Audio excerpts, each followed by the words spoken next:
The next thing you will need is a place to conduct weddings. If you are already affiliated with a local church, you already have a head start. Your church will probably be glad to offer its facilities for your weddings.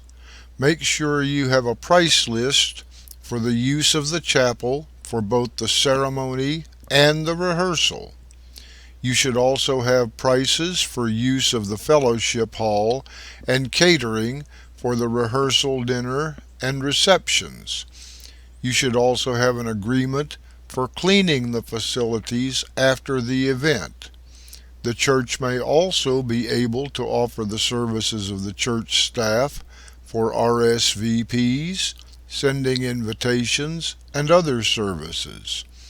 You should also visit other churches in your area. Not only will they be able to provide a facility for your weddings, you may find ministers who will refer families to your wedding ministry if they are unable to perform a wedding due to scheduling conflicts or religious differences. You may also be asked to perform services requiring a larger facility or more services than your church can provide. When visiting other churches, be especially mindful of the beliefs and doctrines of that church. You do not want to offend your fellow ministers by implying that their doctrines are somehow outdated, incorrect, or irrelevant. Ministers are very sensitive about this. You do not want to offend a potential source of clients and facilities in order to win a theological debate. Hotels are another good facility and a source of potential clients. You may need to use their facilities for your reception, rehearsal dinner, or even the wedding itself. When you have wedding guests traveling from out of town, they will need lodging. There may even be times when the catering manager of the hotel is asked to recommend a minister to officiate the wedding. You can form mutually beneficial relationships with these catering managers.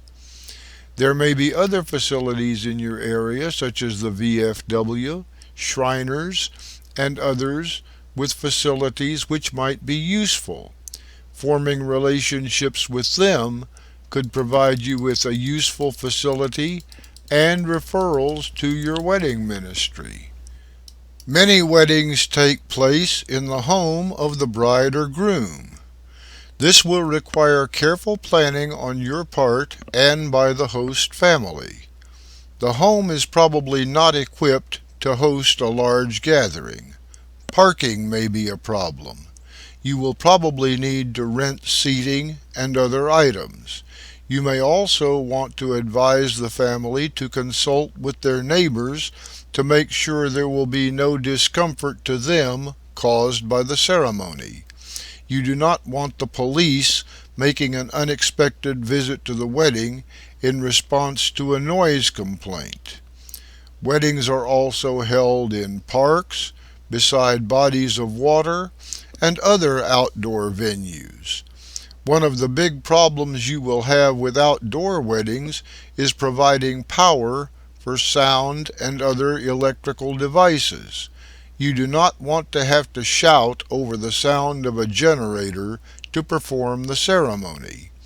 You also need to be aware that it takes 4 times as much power to generate a certain sound level outdoors as it does to generate the same sound level indoors. You will also need to devote extra attention to providing seating, facilities for preparing and serving food, and other amenities. You should also make sure you have acquired proper permits and other permissions for using the facility. So we see that there are many possibilities for the wedding site. We also see that acquiring these facilities can not only serve your wedding ministry by providing a valuable resource, it can also be a valuable part of marketing your wedding ministry to the community. Now we come to perhaps the most important question you will ask in developing your wedding ministry. Why should people choose you to perform their wedding? What do you have to offer that sets you apart from other providers of wedding services? There are many possible answers to this question. For example, cost. You will find many people who are shopping for the cheapest wedding. Now, it may seem hard to believe that families would pinch pennies for one of the most important days in the life of their child, but they do. So it would behoove you to do some investigating and find out what ministers in your area are charging for conducting a wedding. While you do not want to price yourself out of the market, you should remember that you are a skilled professional whose time is valuable. You deserve to be fairly compensated for your time and effort. One good strategy is to begin your discussion with the family about planning the wedding by establishing an overall budget for the wedding. This accomplishes two important things. First, you establish yourself as an expert in the overall conduct of the ceremony. You establish the fact that the family can depend on your guidance to achieve the wedding they desire. Second, as you go through the various costs of the wedding, your fee becomes a very small part of the overall budget. By the time you get through adding up all the costs of the wedding, it seems almost pointless for the family to try to haggle with you. But cost will still be an important factor in the family's selection of a wedding minister. Also, location. Families will usually choose a wedding minister from their own community. They want someone they can contact with changes and updated information. They will also be more likely to trust a local minister than somebody they have never met. Also, similar beliefs. The family will want their beliefs reflected in the ceremony. Your remarks and the wedding vows should acknowledge the family's faith. Acceptance. You may be asked to perform services which challenge the widely held doctrines of the community. You may be asked to perform interfaith or interracial marriages. You may be asked to perform marriages where the bride is obviously pregnant. You may be asked to perform marriages in prisons. We have mentioned alternatives to traditional marriage, such as same-sex marriages and domestic unions. Of course, you are free to decline such ceremonies, but if you accept, you should do so with full respect for the beliefs and sensitivities of the couple. Your ability to do this may be one factor which helps your wedding ministry to grow. One-stop shopping. Walmart has built an empire on offering a variety of items under one roof. If you can provide this same kind of service for your families, it may be a great drawing card for your ministry. The ability to coordinate the ceremony from one location saves the family considerable time and trouble. It also assures that the various aspects of the wedding will be coordinated so that everything comes together as it should. Special features. You may be asked to conduct the ceremony in a foreign language. We have previously mentioned weddings that took place high above the earth and deep underwater. Some couples may want special rituals, such as unity candles or jumping the broom. Your ability to accommodate these requests will help you to be respected as a can-do minister. So we see that there are many ways that you can distinguish yourself and develop a reputation as a respected wedding minister who can be counted on to deliver a professional service in accordance with the family's wishes.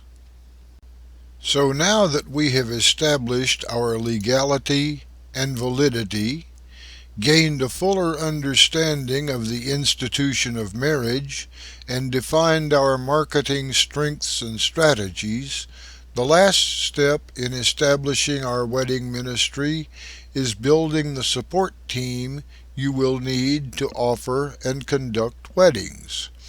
Your support team will be a valuable source of referrals for your wedding ministry. Word of mouth is the best and cheapest form of advertising. Your support team will be glad to refer people to your wedding ministry because you have established a relationship with them and they are familiar with your qualifications and abilities. They know that if they refer prospective families to your wedding ministry, you will use their services in the conduct of the wedding. So by referring people to your wedding ministry, they do a service for the couple, your ministry, and their business. Yes, merchants in your area may be a valuable source of referrals. Obvious examples would be caterers, florists, rental agencies that can provide lights, seating, and other equipment, bridal shops, and tuxedo rentals. Introduce yourself to these merchants and explain that you will be needing their help to produce and conduct weddings. Collect their catalogs, price lists, and promotional materials, and use them to build a resource catalog you can share with your families. Since you are gathering these materials to help the merchants, they will not mind if you leave your promotional materials with them. After all, you are building a mutually beneficial relationship. Actually, any business which involves personal contact with people can be a source of referrals. Always carry your business card and promotional materials as you go about your daily chores. You never know when you're going to meet a potential source of referrals. Naturally, you would not depend on referrals alone to build your wedding ministry. The Internet has become a prime shopping site for millions of people. More people depend on the Internet now for information and purchasing opportunities than those who use print and broadcast media. You should have a website to promote your wedding ministry. There are many hosting sites where you can build a very attractive website for a very reasonable fee. There are even hosting companies who will give free websites to churches. Be very careful about taking advantage of free websites, however. Such hosting sites depend on advertising placed on your website for revenue. You will probably have no control over the advertising placed on your website. You do not want to have your ministry website used to promote porno sites or other objectionable content. There are also registries where you can list your wedding ministry for people looking for wedding ministers. Be very careful when evaluating these sites. You may find that the probable return from these websites does not justify the expense of being listed there. I have provided a list of some of these sites at the web address you see here. This list is not an endorsement of these sites, merely a reference for you to use in evaluating possible promotion resources. I have also included a website with some good material on marketing your ministry on the Internet. I make no claims or endorsement of their fee-based services. If you decide to use print or broadcast media to advertise your wedding ministry, Be very careful in evaluating the cost versus the benefits of these media. Do not depend on their figures for cost per exposure. Many of these exposures are for people outside your target market. You do not want to spend large sums to advertise to people who will never become clients. Congratulations on completing the first unit of your program to become a certified professional wedding minister. In the introduction to this course, I promised that there would be an assignment after each lecture. Your assignment for this lecture is to send me an email with the contact information for your wedding ministry. Include the ministry's name, address, telephone number, employer identification number, state tax ID number, and web address if you have one.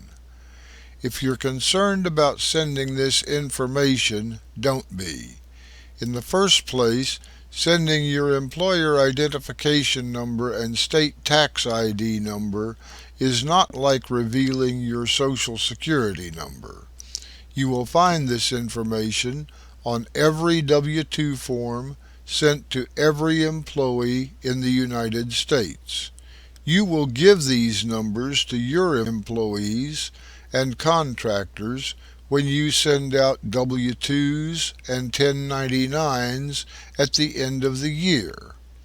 In the second place, I was a tax professional and college financial aid officer for many years. I know how to respect your privacy. I will keep this information in a secure file for my use only. You will also attach your answer to the following statement.